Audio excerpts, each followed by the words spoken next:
शादीशुदा लोगों के लिए एक बड़ी सीख। पति ने अपनी पत्नी को किसी बात पर 3 थप्पड़ जड़ दिए। पत्नी ने इसके जवाब में अपना सैंडल पति की तरफ फेंका। सैंडल का एक सिरा पति के सिर को छूता हुआ निकल गया। मामला रफा दफा भी हो जाता, लेकिन पति ने इसे अपनी तौहीन समझी। मामला पेचीदा, ना कि पेचीदा बल्कि संगीन। रिश्तेदारों ने तो इसे खानदान की नाक कटना कहा और यह भी कहा कि पति को सैंडल मारने वाली औरत ना वफादार होती है, ना ही पतिव्रता।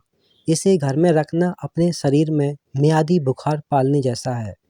कुछ रिश्तेदारों ने यह भी कहा कि ऐसी औरतों का भ्रूण ही समाप्त कर देना चाहिए। बुरी बातें चक्रवृद्धि ब्याज की तरह बढ़ती हैं। दोनों तरफ खूब आरोप उछाले गए। ऐसा लगता था कि जैसे दोनों पक्षों के लोग आरोपों का वॉलीबॉल खेल रहे हों। लड़के ने लड़की के बारे में और लड़की ने लड़के के बारे में कई असुविधाजनक बातें कहीं। मुकदमा दर्ज कराया गया।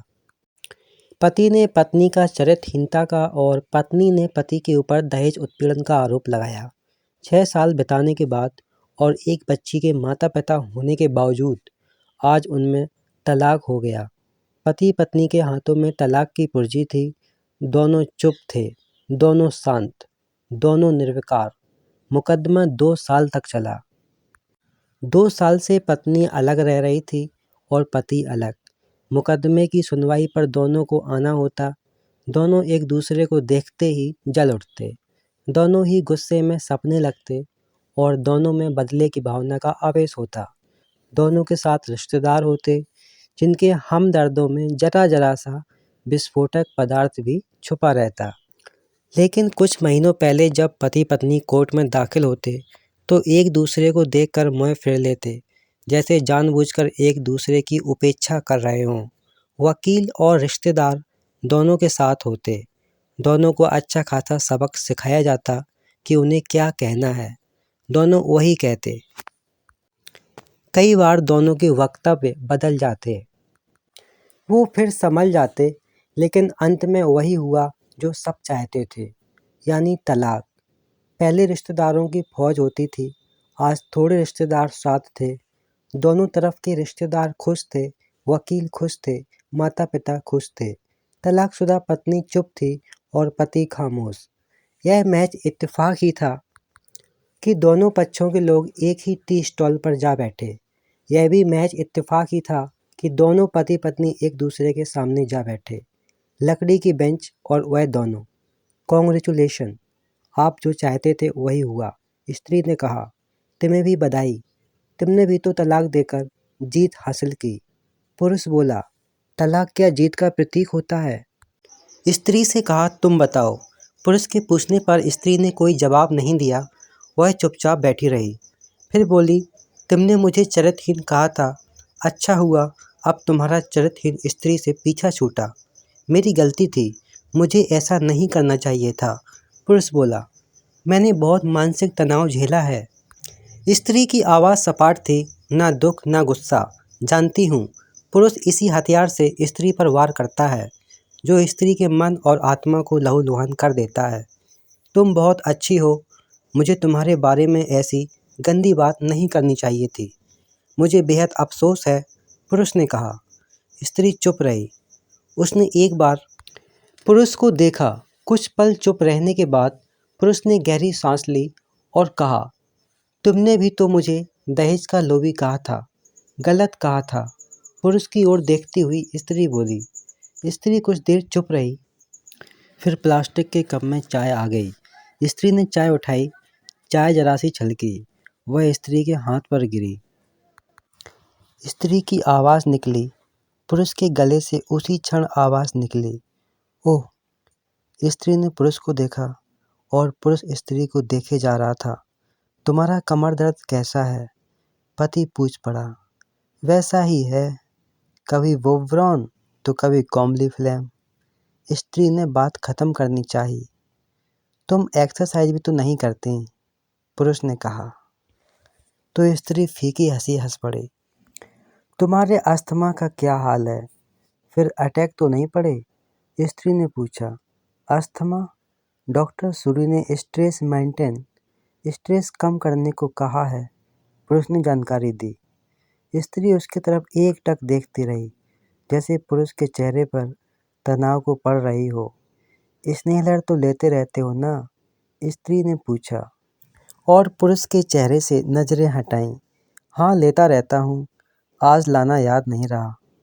तभी तुम्हारी सांस आज उखड़ी उखड़ी सी है, स्त्री ने हमदर्द लहजे से कहा। हाँ, कुछ इस वजह से और कुछ, पुरुष कहते कहते रुक गया। कुछ तनाव के कारण, स्त्री ने बात पूरी करते हुए कहा। पुरुष को सोचता रहा, फिर बोला, तुम्हें 4 लाख रुपए देने हैं और 6,000 रुपये महीना भी। हाँ। फिर स्त्री ने पूछा, तुम्हें तो पता है वसुंधरा में फ्लैट है, मैं उसे तुम्हारे नाम कर देता हूँ। 4 लाख रुपए फिलहाल मेरे पास नहीं है, पुरुष ने अपने मन की बात कही।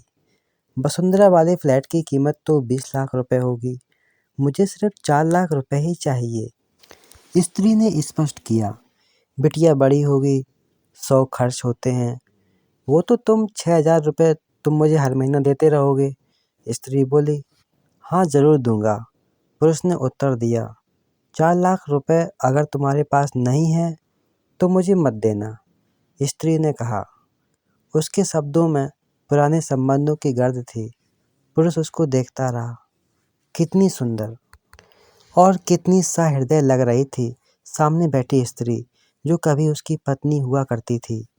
स्त्री पुरुष को देख रही थी और सोच रही थी कि कितना सरल स्वभाव का है ये पुरुष, जो कभी उसका पति हुआ करता था। कितना प्यार करता था उसे। एक बार जब वह गंगा में स्नान कर रही थी तो उसके हाथ से जंजीर छूट गई। फिर पागलों की तरह वह बचाने चला आया था। उसे खुद तैरना नहीं आता था, लाड साहब को, और मुझे बचाने की कोशिश कर रहा था। कितना अच्छा है, मैं ही खोट निकालती रही। पुरुष एकटक स्त्री को देख रहा था और सोच रहा था कितना ध्यान रखती थी। स्टीम के लिए पानी उबाल कर जग में डाल देती थी। उसके लिए हमेशा स्नेहलर खरीद कर लाती। स्नेहलर महंगा था, हर महीने कंजूसी करती और पैसे बचाती और उसके लिए स्नेहलर खरीद लाती। दूसरे की बीमारी की कौन परवाह करता है, ये करती थी। परवाह कभी जाहिर भी नहीं होने देती थी। कितनी संवेदना थी उसमें, वो ही अपनी मर्दानी में चूर था। काश मैं इसकी जज्बे को समझ पाता। दोनों चुप थे, बेहद चुप, दुनिया भर की आवाज़ों से मुक्त होकर खामोश। दोनों भीगी आंखों से एक दूसरे को देखते रहे।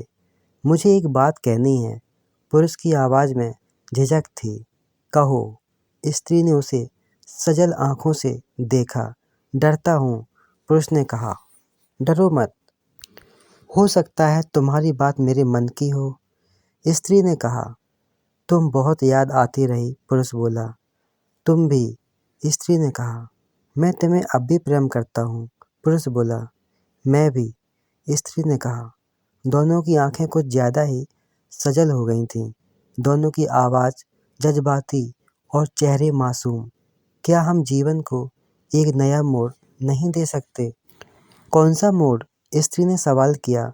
हम फिर से एक साथ रहने लगें, एक साथ पति पत्नी बनकर और अच्छे दोस्त बनकर, पुरुष ने प्रत्युत्तर में कहा। ये पेपर, स्त्री ने कहा, फाड़ देते हैं। पुरुष ने ये कहते हुए अपने हाथ से तलाक के पेपर फाड़ दिए। फिर स्त्री ने भी वही किया। दोनों उठ खड़े हुए, एक दूसरे के हाथ में हाथ डालकर मुस्कुराए। दोनों पक्षों के रिश्तेदार हैरान परेशान थे। दोनों पति पत्नी हाथ में हाथ डाले घर की तरफ चल दिए। घर जो सिर्फ पति और पत्नी का था।